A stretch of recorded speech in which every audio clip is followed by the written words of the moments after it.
स्वागत है आप सभी का हमारे साथ इस खास वीडियो में, जिसमें हम बात करने जा रहे हैं साप्ताहिक राशिफल की 22 जून से लेकर 28 जून धनु राशि के लिए कैसी रहने वाली है। और ये वीक आपके लिए खास है, लेकिन यहाँ पर अगर हम आपको बताएं, और आप जानते भी होंगे कि शनि की ढैया आपकी चल रही है, शनि आपके चौथे घर में है और बुध 22 जून को ही परिवर्तित होकर आपके अष्टम भाव में आ जाएंगे। यानी तीन ग्रह आपके खुद के राशि स्वामी गुरु और उसके साथ शुक्र और बुध आपके अष्टम में रहेंगे, मंगल आपके छठे घर में है। और इसके साथ ही अगर हम बात करें चंद्रमा की, तो देखिए चंद्रमा इस पूरे ही वीक में कन्या में रहेंगे और उसके बाद वो रहेंगे तुला में और वृश्चिक में। यानी वीक के आखिरी जो 3 दिन है 26, 27, 28 चंद्रमा नीच के भी होंगे और आपके भाग्य में भी होंगे। तो 26, 27, 28 को आपको थोड़ा सा संभल के रहने की जरूरत है। आपकी ढैया भी है और यहाँ पर देखिए जब भी ढैया होती है तो मानसिक तनाव रहता है। और हम हमेशा कहते हैं चाहे शनि की ढैया हो या साढ़े साती हो, शनि आपकी कुंडली में कैसे है ये देखना बहुत जरूरी है। अगर शनि आपकी कुंडली में पीड़ित हैं, नीच के हैं, शत्रु घर में हैं, तो थोड़ा सा मानसिक तनाव आपको रह सकता है। यहाँ पर धनु राशि को स्वास्थ्य का ध्यान रखने की बहुत जरूरत है। विशेषकर 26, 27, 28 को आप ज्यादा सावधानी रखें, ये आपके लिए जरूरी है।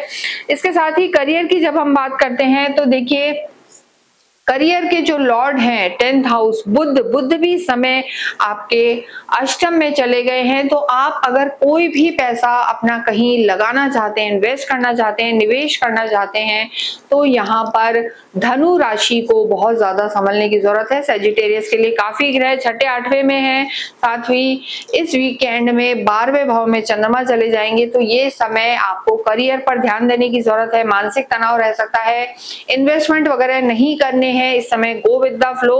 अगर किसी भी रूप में आप कंसल्टेंसी के काम से जुड़े हुए हैं, टीचिंग में है, एक्सपोर्ट इंपोर्ट में है, तो आपकी स्थितियां बेहतर हैं। लेकिन यहाँ अगर आप किसी स्पेक्युलेटिव चीजों में है, स्टॉक का कार्य करते हैं या इन्वेस्टमेंट से रिलेटेड हैं, फाइनेंशियल वेल्थ मैनेजमेंट से जुड़े हुए हैं, तो आपको सफलता थोड़ी सी धीरे आपको मिल सकती है। तो ये वीक व्यापार या कार्य की दृष्टि से संभल कर चलना है।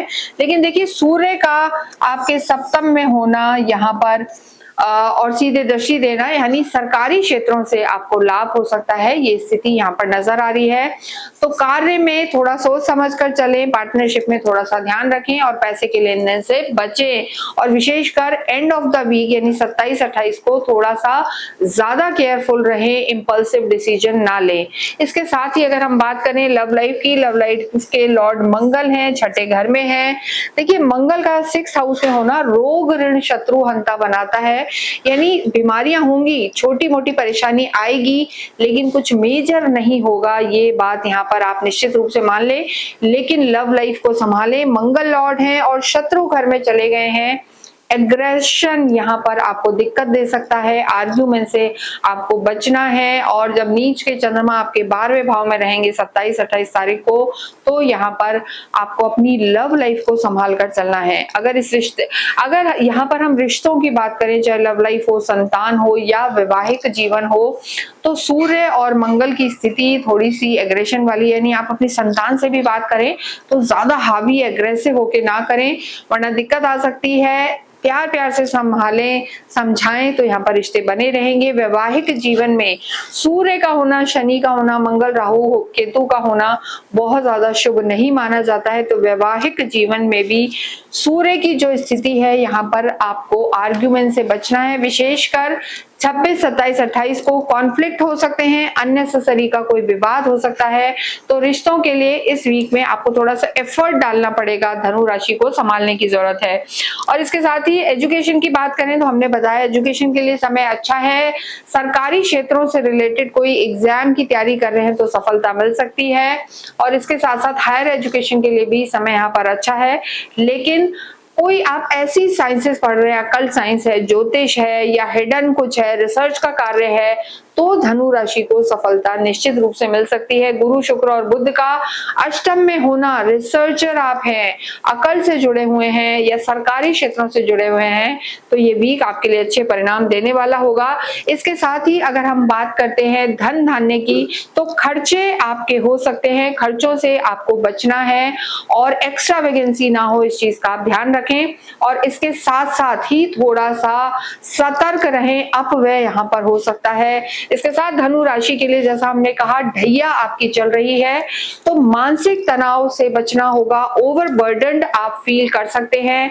और इसके साथ साथ ही जल्दबाजी में आपको निर्णय नहीं लेना है। स्वास्थ्य की दृष्टि से अगर हम करें तो समय ठीक है, लेकिन लोअर बॉडी पार्ट का ध्यान रखें, विशेषकर पैरों में या बैक में चोट वोट लगने का भय आपको रह सकता है और इनडाइजेशन की प्रॉब्लम, साथ ही साथ नींद में दिक्कत भी यहाँ पर आपको रह सकती है। तो इन सब चीजों का आपको ध्यान रखना है, जल्दबाजी में निर्णय नहीं लेने। ट्रैवल करें तो 26, 27, 28 को आपको थोड़ा सा संभल कर रहने की जरूरत है। इसके साथ साथ ही अगर हम बात करें अध्यात्म की, देखिए आध्यात्मिक होते हैं और इस समय गूढ़ रहस्यों में जाना, कोई साधनाएं करना, ध्यान करना या मंदिरों के जाके दर्शन करना या चैरिटी करना आपके लिए बेहद लाभकारी है और आपका मन भी इन सब चीजों में लगेगा। ओम नमो भगवते वासुदेवाय का जप करना, श्री कृष्णम शरणम मम का जप करना, सुदर्शन कवच पढ़ना और गाय की सेवा करना धनु राशि के लिए बेहद लाभकारी है। कमेंट बॉक्स में ओम नमो भगवते वासुदेवाय अवश्य लिखें।